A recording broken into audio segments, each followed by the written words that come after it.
dan bahagia, kami dari kelompok 9 akan mempresentasikan mengenai proses penelitian, analisis data, dan kesimpulan. Sebelum memulai presentasi, ada baiknya saya memperkenalkan diri. Nama saya Ria Herawati, NIM 2018-017057. Analisis data adalah suatu proses atau upaya untuk mengelola data menjadi informasi baru sehingga karakteristik data menjadi lebih mudah dipahami dan berguna untuk solusi masalah, terutama yang terkait dengan penelitian. Setelah data dikumpulkan dari sampel populasi yang mewakili, langkah berikutnya adalah menganalisis untuk menguji hipotesis penelitian. Akan tetapi, sebelum menganalisis data, untuk menguji hipotesis, beberapa langkah awal perlu dilakukan. Hal ini membantu untuk memastikan bahwa data tersebut cukup akurat, lengkap, dan sesuai untuk analisis selanjutnya, yaitu dengan yang pertama, menyiapkan data untuk analisis, yang kedua, mempelajari data, yang ketiga, Excelsior Enterprise, statistik deskriptif bagian pertama, yang keempat, menguji kesesuaian data, seperti reliabilitas dan validitas data. Yang kelima yaitu Excelsior Enterprise untuk statistik deskriptif bagian 2. Langkah dalam pengujian dan penyusunan hipotesis adalah yang pertama itu menyatakan hipotesis 0 dan hipotesis alternatif. Yang kedua, menentukan tingkat signifikasi yang diinginkan. Yang ketiga, memilih uji statistik yang tergantung pada jenis skala yang kita gunakan. Yang keempat, melihat jika hasil output dari analisis komputer menunjukkan bahwa tingkat signifikasi terpenuhi. Yaitu ada kesalahan tipe 1, kesalahan tipe 2, dan kekuatan statistik. Kekuatan statistik itu tergantung pada alfa, yang kedua itu ukuran efek, yang ketiga pada ukuran sampel. Berikutnya adalah memilih teknik statistik yang tepat, di mana setelah memilih tingkat signifikasi statistik yang dapat diterima untuk menguji hipotesis, langkah selanjutnya adalah menentukan metode yang sesuai untuk menguji hipotesis tersebut. Selanjutnya dilanjutkan dengan menguji hipotesis mean tunggal, yaitu uji T. Satu sampel digunakan untuk menguji hipotesis bahwa mean atau populasi dari mana sampel diambil sama dengan standar perbandingan. Yaitu menguji hipotesis dua mean yang berhubungan. Kita dapat melakukan uji T atau sampel berpasangan untuk menguji perbedaan dalam kelompok yang sama sebelum dan setelah perlakuan. Selanjutnya, kita menguji hipotesis dua mean yang tidak berhubungan. Dalam menguji hipotesis ini, kita mendapatkannya dari uji T sampel bebas atau independent sample test, dilakukan untuk mengetahui jika terdapat perbedaan mean yang signifikan antara dua kelompok dalam variabel keterkaitan. Selanjutnya yaitu menguji hipotesis beberapa mean. Dalam menguji hipotesis ini kita akan membuktikan apakah uji T atau sampel bebas menunjukkan apakah terdapat perbedaan mean yang signifikan atau tidak dalam variabel terkait antara dua kelompok. Ini adalah melakukan analisis regresi, di mana analisis regresi ini sederhana, digunakan dalam situasi di mana satu variabel bebas dihipotesiskan akan mempengaruhi variabel terkait, seperti koefisien, regresi standar, regresi dengan variabel dummy, dan multikolionaritas. Yang selanjutnya yaitu uji dan analisis multivariat yang lain, di mana di sini akan menjelaskan secara singkat terkait 5 teknik multivariat yang lain, yaitu analisis diskriminan, analisis regresi logistik, analisis conjoint, analisis varian multivariat, dan korelasi kanonikal. Selanjutnya yaitu Excelsior Enterprise, yaitu pengujian hipotesis, di mana pada proses ini kita melakukan pemberian hipotesis pada masing-masing data. Dan yang terakhir adalah data warehousing, data mining, dan penelitian operasi, di mana data warehousing atau penyimpanan data dan data mining pengembangan data merupakan aspek dari sistem informasi. Kebanyakan perusahaan kini menyadari manfaat dari data warehouse yang berfungsi sebagai tempat penyimpanan pusat semua data yang dikumpulkan dari sumber-sumber yang berbeda, termasuk yang berkaitan dengan keuangan perusahaan. Dan untuk penelitian operasi atau operation research atau ilmu manajemen science merupakan alat canggih lain yang digunakan untuk menyederhanakan dan memperjelas jenis persoalan rumit tertentu yang harus dikuantifikasi. Nama saya Erlin Indria Safitri, NIM 2018 017044. Beberapa paket software yang berguna untuk analisis data. Terdapat banyak jenis software analisis yang dapat membantu untuk menganalisis data sesuai dengan kebutuhan tertentu, masalah penelitian, dan atau model konseptual dengan mempertimbangkan paket software berikut. Yang pertama, Nisral dari Scientific Software International. Yang kedua, MATLAB dari MathWorks. Yang ketiga, M+, dibuat oleh Linda. Yang keempat, SAS atau STAT dari SAS Institute. Yang kelima, SPSS dari SPSS Ins. Yang keenam, SPSS Amos dari SPSS Ins. Yang ketujuh, Stata dari Stata Corporation. Analisis data kualitatif. Data kualitatif atau kualitatif data adalah data dalam bentuk kata-kata.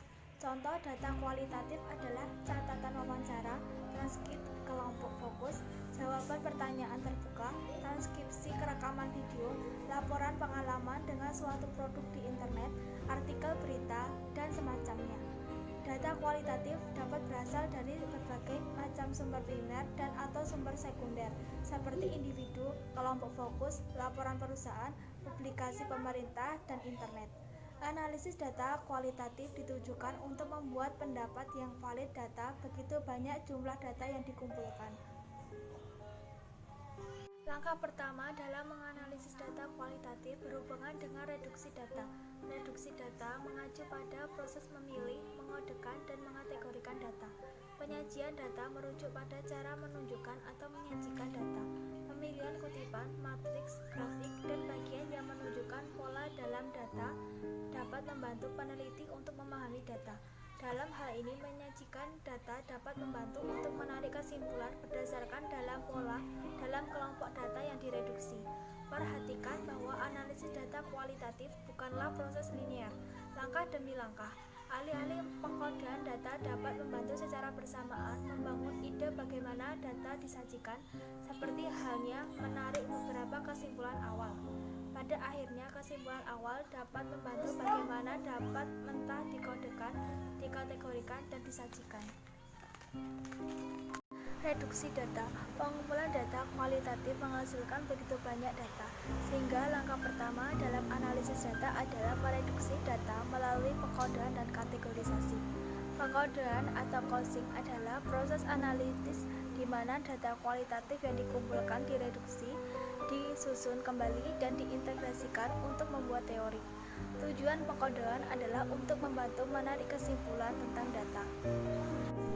Unit analisis atau unit of analysis. Karena istilah insiden kritis dapat merujuk pada keseluruhan cerita partisipan atau perilaku yang berbeda atau diskrit yang ada dalam cerita tersebut. Langkah pertama dalam analisis data adalah menentukan unit analisis yang sesuai. Kasarjian 1977. Kategorisasi atau categorization adalah proses mengelola, menyusun, dan mengklasifikasikan unit pengkodean. Kode dan kategori dapat dibuat secara induktif dan deduktif. Pada situasi di mana tidak ada teori yang tersedia, maka harus membuat kategori secara induktif dari data. Dalam bentuk ekstremnya, hal ini disebut teori dasar. Analisis data kualitatif digunakan untuk meneliti data. Kasarjian 1977. Seperti langkah pertama, dua penilai mengkodekan insiden kritis menjadi perilaku kritik.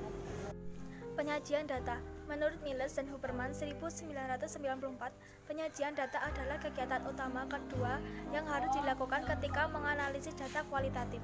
Penyajian data atau data display termasuk menggunakan data yang sudah direduksi dan menyajikannya dengan cara yang terorganisasi dan singkat.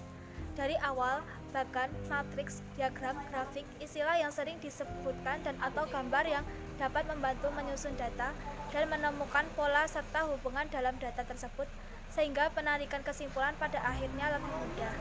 Perkenalkan, nama saya Feby Febriani, NIM 2018 017 043. Menarik kesimpulan. Penarikan kesimpulan adalah hal yang paling penting dari analisis data. Hal ini adalah tahap di mana Anda menjawab pertanyaan penelitian dengan menentukan apa yang diwakili oleh tema yang diidentifikasi, dengan mempertimbangkan penjelasan untuk pola dan hubungan yang diteliti, atau dengan membuat kontras dan perbandingan.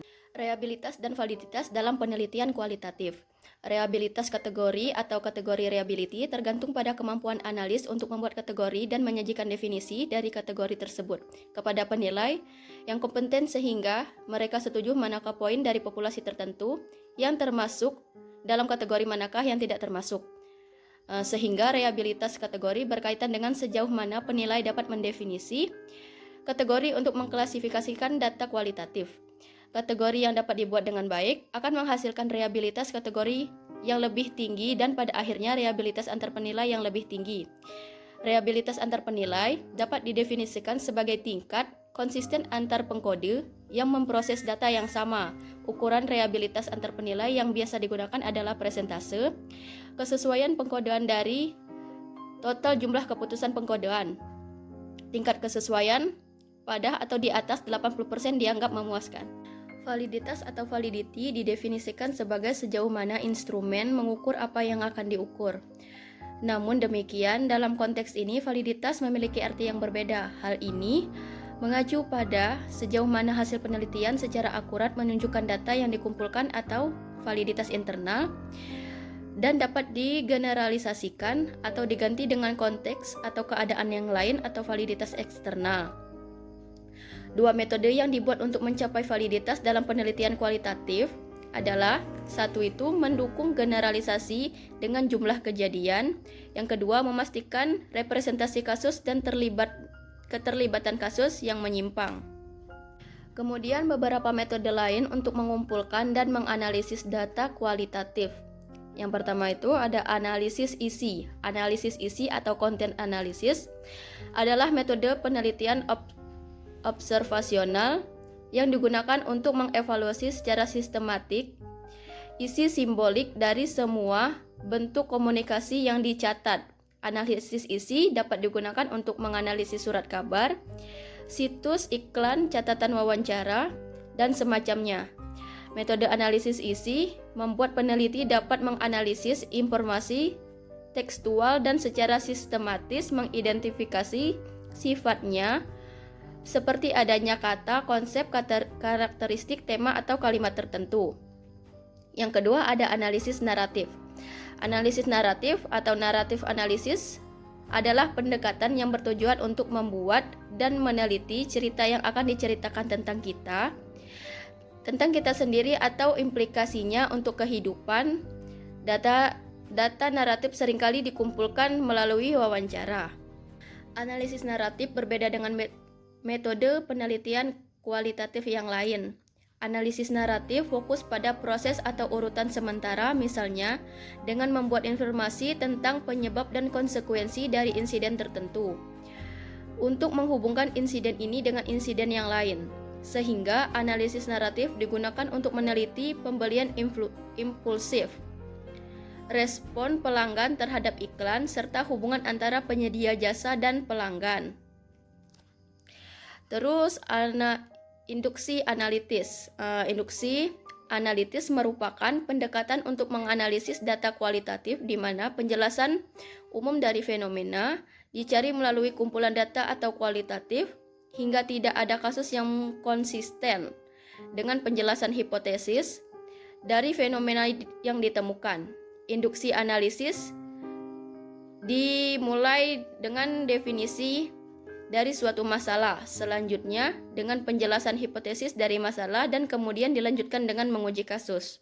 Baiklah, sekian presentasi dari kelompok 9, kurang lebihnya kami mohon maaf. Assalamualaikum warahmatullahi wabarakatuh. Salam dan bahagia.